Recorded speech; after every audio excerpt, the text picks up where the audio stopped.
Kia ora ki tēnei tuku, kia ora ki tēnā tuku, ka tu, ka oho, tamatara.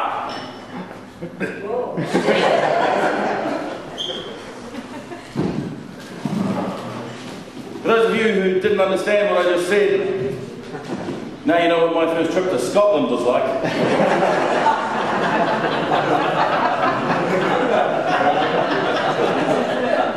Good evening, ladies and gentlemen. Welcome to an audience with the King. You are the audience, in case there was any confusion. My name is Andre King. Thank you very much for coming on. A little bit about me, from New Zealand. This is part of my first trip to the UK, and I'm kind of blown away just to be here, ladies and gentlemen. It's pretty amazing for me to actually be here in the UK. Primarily because I was born into a particularly poor family in New Zealand. We were so poor, we even had Nigerians offering to sponsor us. Apparently we're related. I don't know how. My mother had some of the original emails, but it's quite cool. Yes, we were a very poor family. We didn't have much to play with. We basically had imagination and sticks. Sometimes we had to imagine the bloody sticks. In fact, if I think about it, the only toy we really had growing up was a tyre swing. I expect some of you might have had a tyre swing growing up, and it was probably amazing. Ours was a bit shit. Yeah, because we couldn't afford the tree.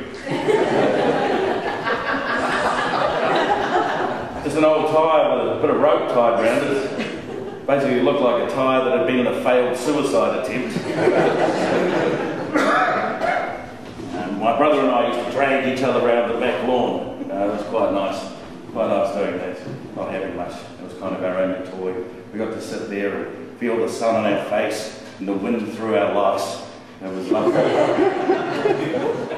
What really sucked about that toy is we lost it every 6 months or so, whenever the old man needed to get his MOT. But you know, it is quite a special thing for me to have come from such humble beginnings to be now travelling the world and entertaining groups of people that I never really thought that I would. And one of the things that I experienced in New Zealand as a comedian was a whole heap of British comedians coming over to New Zealand, and I would sit there and I would watch these guys and I'd think to myself, these guys are amazing. Why are they so good? And I figured if I wanted to get better at what I wanted to do as my chosen career, then I needed to go where they were from and live how they lived, and learn how they create their stories and their shows so that I can do the same thing. And my learning curve with that really started when I decided to sort of travel here to the UK. Started with a 29-hour trip on a plane, squeezing a backside, essentially the size of a small hippo, into a chair that one might normally find in a Barbie playhouse. Yeah, oh, fun. That's what that was. And of course, upon my arrival in the UK, I was quite excited about it. But I did get a bit of a baptism by fire just trying to get into the country, because I'm travelling on what's called an entertainment visa. Now, the people you have working your front line in customs and immigration, they're not used to seeing these kinds of visas. The guy that I got looked at my bit of paper there, and he looked at me and he said, "What are you doing here? What do you want? Why are you even here? We don't need you here. Go home." Well, he didn't actually say it like that. He said, "What are you doing here?"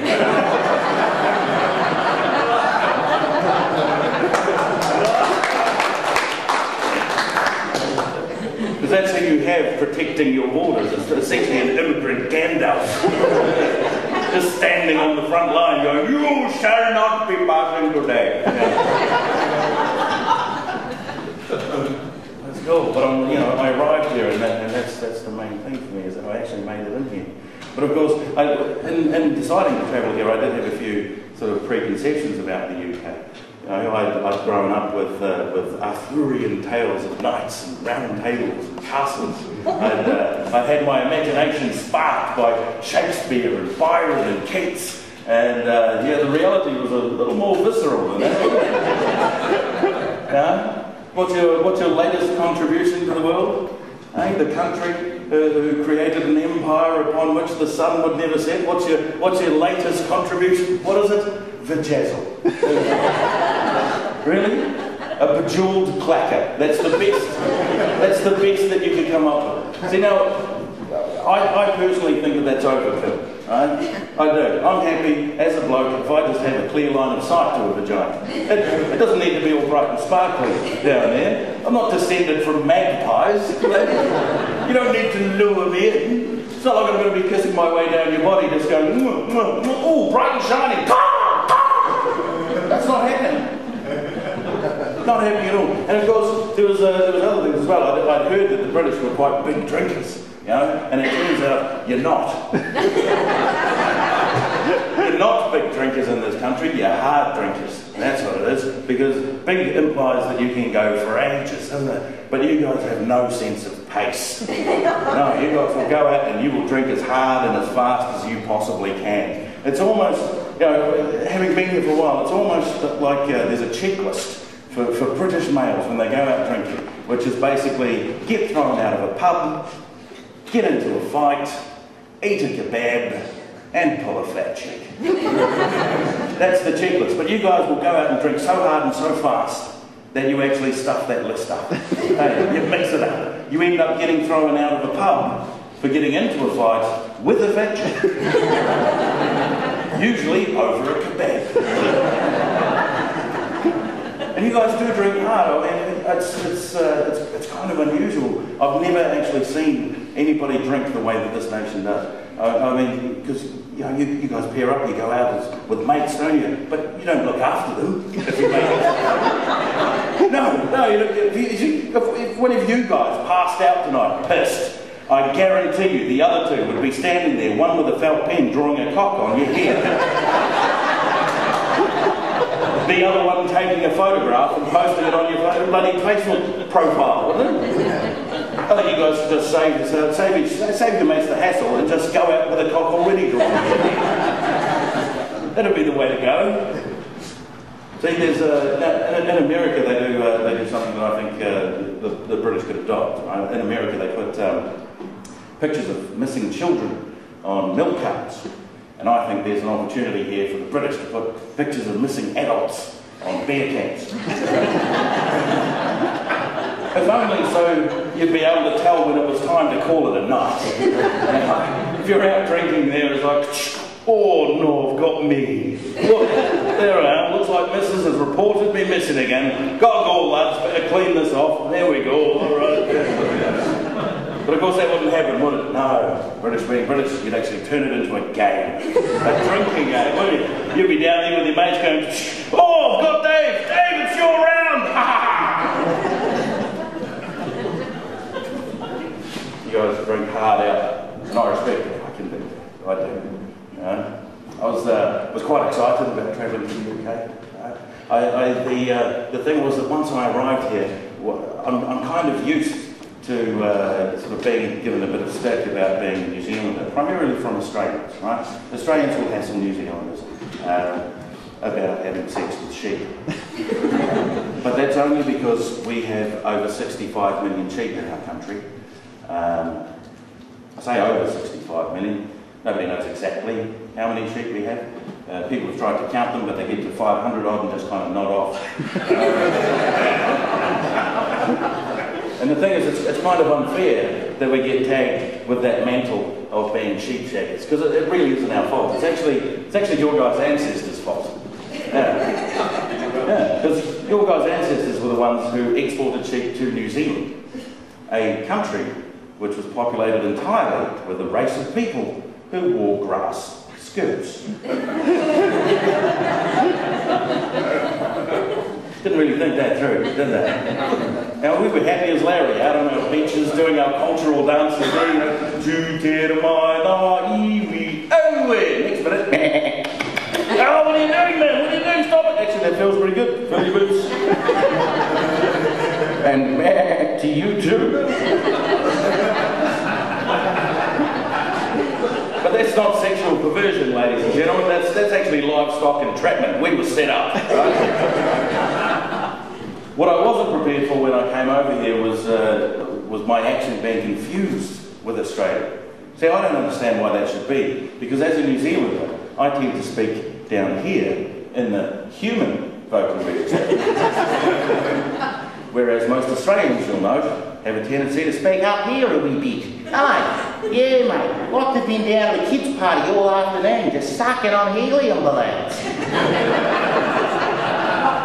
New Zealanders don't do that. The easiest way to tell a New Zealand accent from an Australian accent is if you listen carefully. The Australian accent will typically have an up inflection at the end of it, right? G'day mate, how you going, alright? Do you notice that? Turns everything into a question. And since I've been travelling around the UK, I've noticed something quite odd. I've noticed that the Australian accent is actually the direct opposite of the Irish accent. Yeah. Because the Irish tend to start at the top of the vocal register and then come tumbling down through the middle of it, don't they? Ah, hello, how you doing? All right, what to see you there? Fiddly-dee potatoes.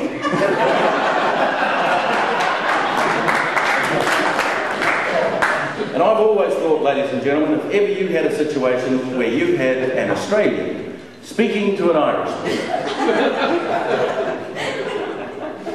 where their accents met, that's where you'd find South Africans. Yes, that's right, ladies and gentlemen, that very narrow band right in the middle of the human vocal register is the area that South Africans typically like to inhabit. You will notice that there's no wavering up and down through the vocal register, instead preferring to get from point A to point B in a conversation as quickly and efficiently as possible.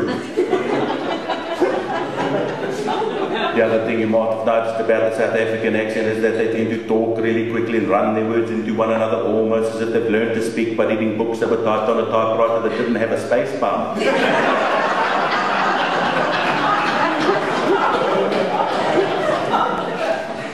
Easiest way to tell those three apart. Now, of course, there was a wee bit of culture clash when I travelled from New Zealand to the UK, because I genuinely was very excited about going here. Now, I'm like, we've got 15 letters in the Māori alphabet. You guys have 26! 26 letters in your alphabet! 26! Ha ha ha ha! Yeah, sure, unless you live in London. Then there's only 12, isn't there? First guy I met in London, I went up to him and went, "G'day bro, how's it going?" He looks at me and says, "Oh, I gives it, yeah, of course it is all lovely, jubbly, need to get for my, I don't know what I was talking about." Of course you do!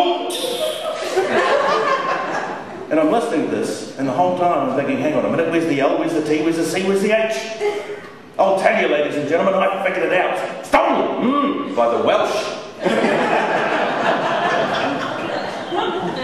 Bloody pack of Scrabble teeth, the Welsh, don't they? Seriously, I got booked to do a gig in Cardiff. As I'm driving down the road, I saw my first Welsh road sign. Looked like someone had left their cell phone unlocked in their pocket and fired off a text. And the thing for me, of course, coming from another country, when I hear an accent and I don't quite understand what's being said, I have to mimic everything back to myself in order to divine what I've just been told. But I can't do that with a Welsh accent. So I can't hold it. Can't hold the Welsh accent for more than a few seconds. It seems to me that there's a really fine line between David the dairy farmer from just outside Pontypridd and Gopal the Hindi chaiwala. Like, I'm not even sure why it works out that way. See if you can spot where the accent starts to turn, right?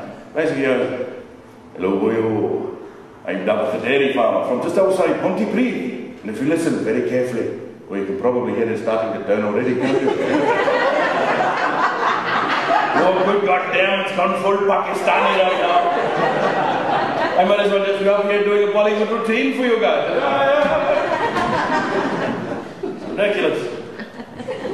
It's cool though. I love being here in the UK because it's given me the opportunity to travel around and sort of see what's going on. One of my favourite places to visit in the UK is actually in Yorkshire there. Now, Yorkshire, I like the sort of northern area there because, one, I could understand the accent the moment I arrived in the country. The other thing is that with that accent, it's the only accent I've found in the world where aloe vera is a greeting, isn't it? Hey, welcome to Yorkshire. Hey, come on in, have a pudding. Oh, hello Vera, how are you? Apparently it's meant to be good for my skin if I pick you up and rub you all over my face. My favourite thing about Yorkshire though is that every shop that I go into in Yorkshire, there's always a lovely young lady behind the counter who will address me as my love. Oh, how endearing is that? You walk into a shop, "Hello my love, all right my love, I'm standing there just going, I'm going to buy whatever you tell me. And it's very different to what you get in Cornwall, for example, isn't it? Cornwall, oh, that's a very different story indeed. Because they don't say my love in Cornwall, no, they say my lover.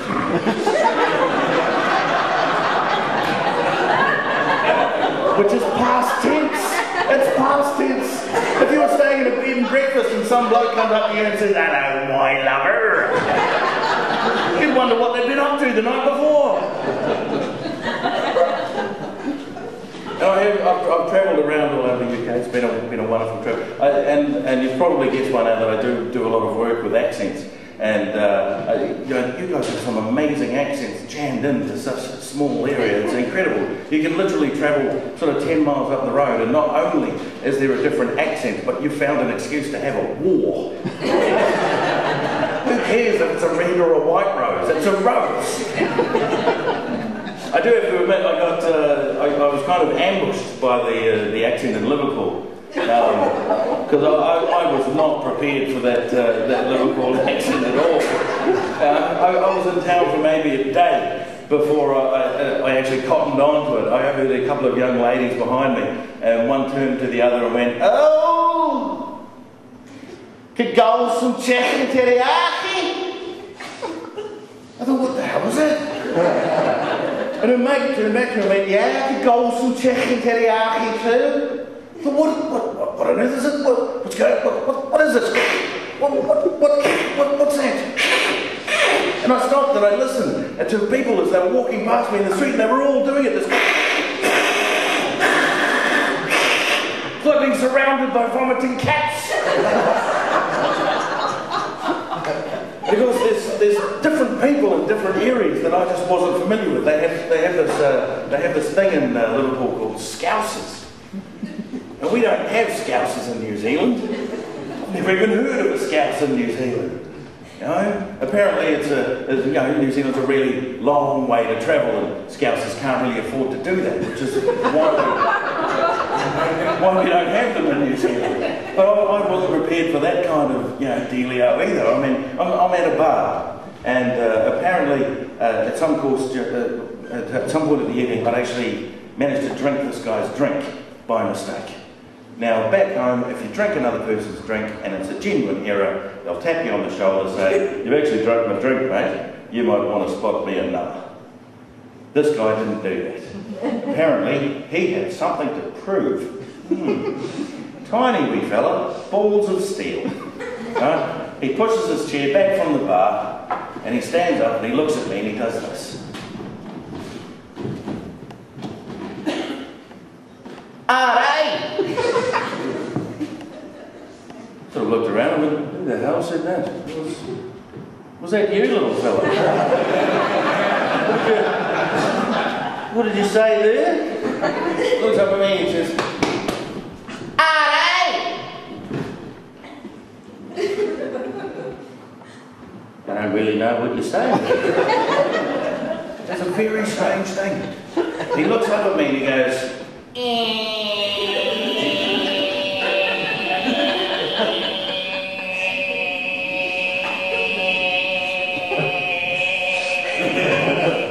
Now, I didn't realise this, ladies and gentlemen, but apparently is a word in Liverpool. I had no idea. I thought that poor bugger was deflating. I started looking for a hole. Now, granted, some of the people are a bit sort of in Liverpool, but don't let me sort of imply that Liverpool's not a nice place to visit. It really is. It's a lovely port town. Lovely port town. In fact, it's the only port town I've found in the world, ladies and gentlemen, where the dolphins will actually talk back to the locals.